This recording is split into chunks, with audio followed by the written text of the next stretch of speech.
to This Sustainable Life, Biodiversity and Conservation. This is Michelle Watson. Today, our guest, Sheillah Munsabe, shares with us her experience with the Sustainability Challenge she kindly agreed to participate in a previous episode. Let's listen to her story. Hi, Sheillah. How are you doing today? I'm doing well, Michelle. I feel good. Yeah, how are you doing today? I'm very, very happy to have you on the podcast because I'm actually very curious to know how your challenge went. So I was thinking if you could maybe remind our listeners, what did you choose to do for your challenge? So I chose to work on water usage and efficiency. So specifically on how I use the water when I'm in the bathroom to be more conscious about water wastage. So I choose to be measuring the water in like a bucket. Okay. Then I use the water that I have put in the bucket. The bucket is almost like, I think it's more than 5 liters around there. Yes. So that's the measurement I've been trying to take. Oh, that's impressive. I think most people use way more water than that to wash, but yeah, it's excellent. Thank you. So I was actually curious, when we were talking, that's about a month ago, and you actually decided to go for this challenge and you chose this water saving challenge. What were your thoughts? What were you feeling, your emotions when you actually thought, oh, maybe I can do this? I was feeling excited about it, and I was sure I can do it because that's like the technique we mostly use when we are out of water. Yes. Yes. So I was like, this would be simple for me to get along with. Yeah. Okay. And then, the planning and everything, was that easy, or you had to think about it or change your life a lot for that? Yes. So it changed my life somehow, and actually it wasn't like easy as I expected because water was available throughout. Like this whole period, we haven't been in a water shortage. So it was somehow challenging, more than how I expected it. So especially when it comes to the time when I'm rushing, like to get things done, either I have a meeting to rush out for, and I remember that I have to first fetch the water than splashing the flash, and I was like, oh, yes. So I tried, only that I really tried to maintain it, but on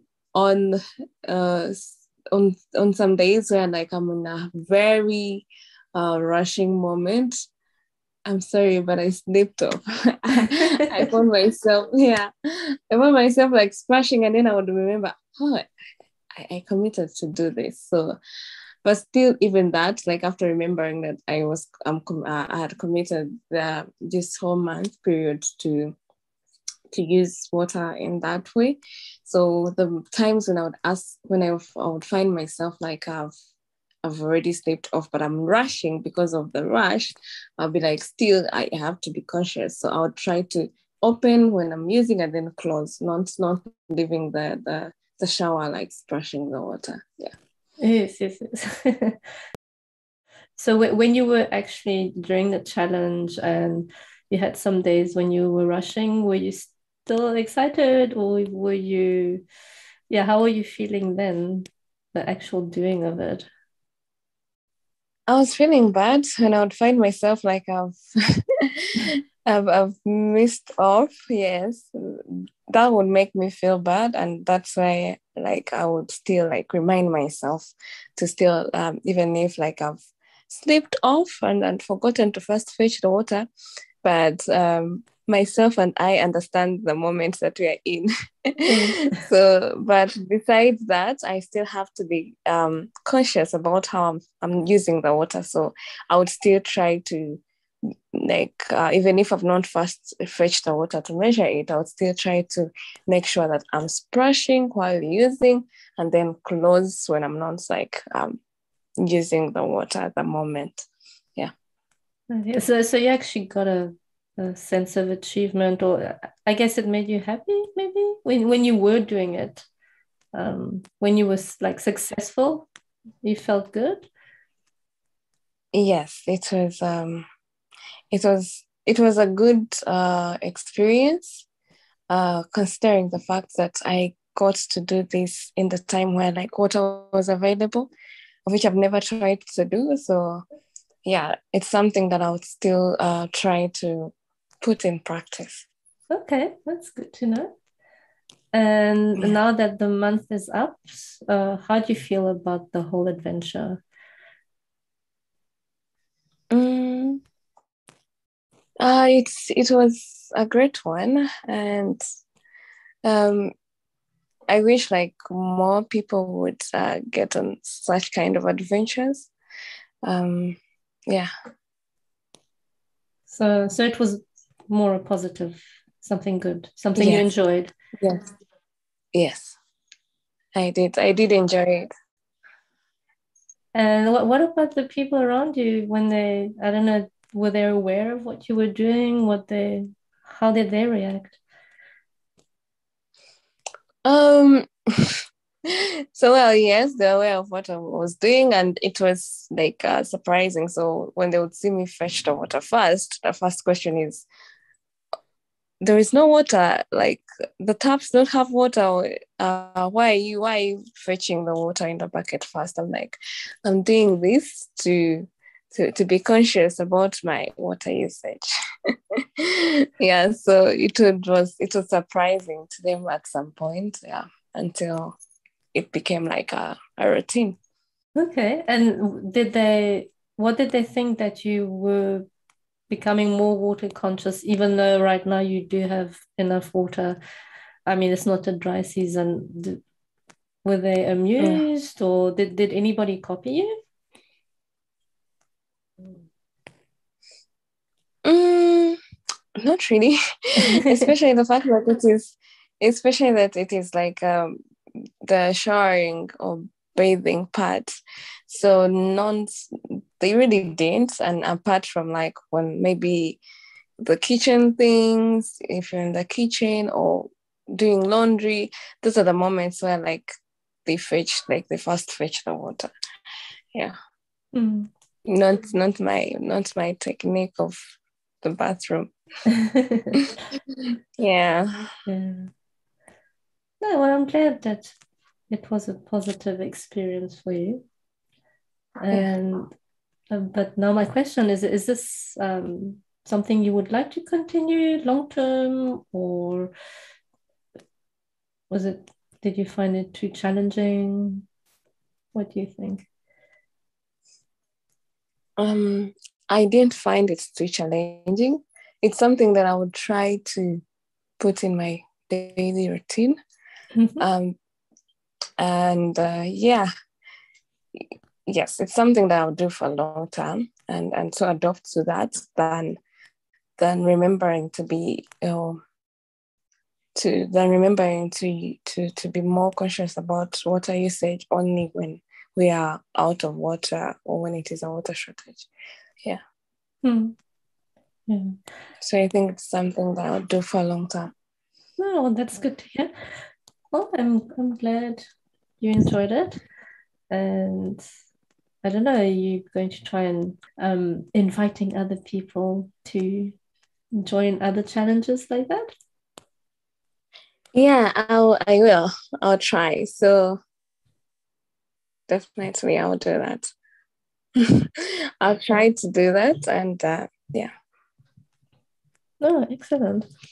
I know you were working on your pilot project with the Chef for Nature. Have you, I mean, it's only been a month, so I guess that's not very long. Mhm. How's that moving along? It's currently moving well. We're preparing to have an activity carried out by next month. So yeah. Okay. And again, in one of the things that we are trying to do is also to promote environmental sustainability and awareness. So yeah, on the part that's where you asked me to convince more people to join such challenges, I'm doing that through Shift for Nature. So we are planning to have there'll be online campaigns engaging people around different topics and or different practices and sustainable lifestyle. Excellent. Yeah, so that's one of our initiatives that we are also working on.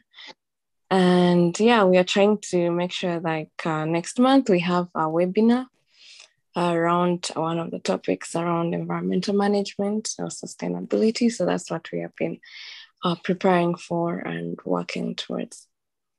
And that's in Rwanda or internationally? Well, I guess the webinar would be international, but do you already know who will be participating? Not yet. That's what we are working on. Getting the draft of the topics and then contacting our networks for volunteers who are experts in those areas who would like to be part of this, to be like our guests of these topics. So that's what we are trying to put in place this month, and possibly by mid or late next month, we'll get to have one of our webinars carried out. Yeah. Okay. Oh, it's good to hear that you're making progress and it's moving along. Yeah, thank you. And what about your gorilla project, the gorilla certification? Oh, that's still going on. It's my work with IGCP, the International Gorilla Conservation Program. Yes, it's still ongoing. We are still working with a couple of package entities who are undergoing the first phase. It's the first circle of certification. Yeah. Okay. So there are over 20. She said 20. Yes, there are over 20 entities in Uganda. We engaged with 13 entities around Bwindi Penetrable National Park, and there are more entities around Mugahinga National Park. Approximately 15 entities around Mugahinga National Park who will be undergoing an incubator training program the coming few months. Yeah, and in Rwanda, we are also on the phase of trying to engage the entities that have undergone the certification circle for their wildlife, for the gorilla friendly package products. So we're trying to engage with them with a couple of projects around conservation awareness and to keep them engaged as we work on what comes next before they're certified, and also assessing their entities if they meet the standards of certification. Yes. Yeah. I was actually curious because you're working on the gorilla certification. Were you actually able to go into the park and see the gorillas in the wild? No, we haven't. We haven't got that opportunity to do so. But yeah, would love to do so if given an opportunity. But we haven't been able to go for that. Yeah.